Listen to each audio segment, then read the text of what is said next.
ভারতীয় জনতা পার্টি একটা সাম্প্রদায়িক দল। বিভাজন রাজনীতি ছাড়া তাদের কোনো রাজনীতি নেই। এরা শুধু যে ত্রিপুরাজ্যের ট্রাইবাল জনগণের ভাষা, সংস্কৃতি, জমির অধিকার, স্বামীর অধিকারকে তারা অস্বীকার করছে না।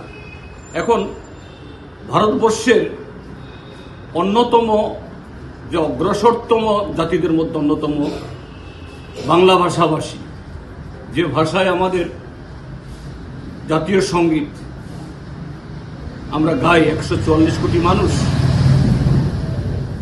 সেই বাংলা ভাষাকে বলছে বাংলাদেশিদের ভাষা।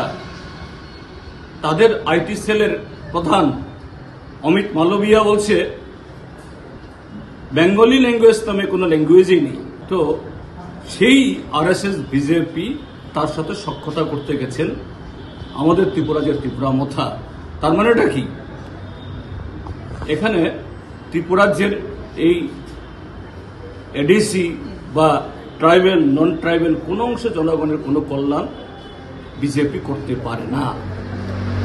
তো এই জায়গাতেই সিপিআইএম এর বক্তব্য, গণমুক্তি মোর্চার বক্তব্য ক্রমশ ত্রিপুরাজ্যের জনগণের কাছে আরো উজ্জ্বল হয়ে উঠছে। আর এখান থেকে কিভাবে নিজেদেরকে তারা সুরক্ষিত রাখবে তার জন্য বাইরে ঝগড়া দেখাচ্ছে। কোথাও কোথাও সমর্থকদের মধ্যে মারামারিও হয়, রক্তারক্তিও হয়, কিন্তু একজনের বিছনা একজন ছাড়তে পারছে না।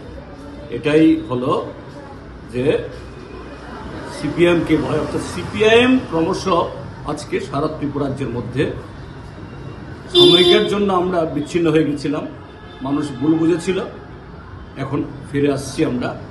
এবং আগামী দিন লাল ঝান্ডাই এই ত্রিপুরাজ্যে রাজত্ব করবে, এর সম্পর্কে কোনো সন্দেহ নেই।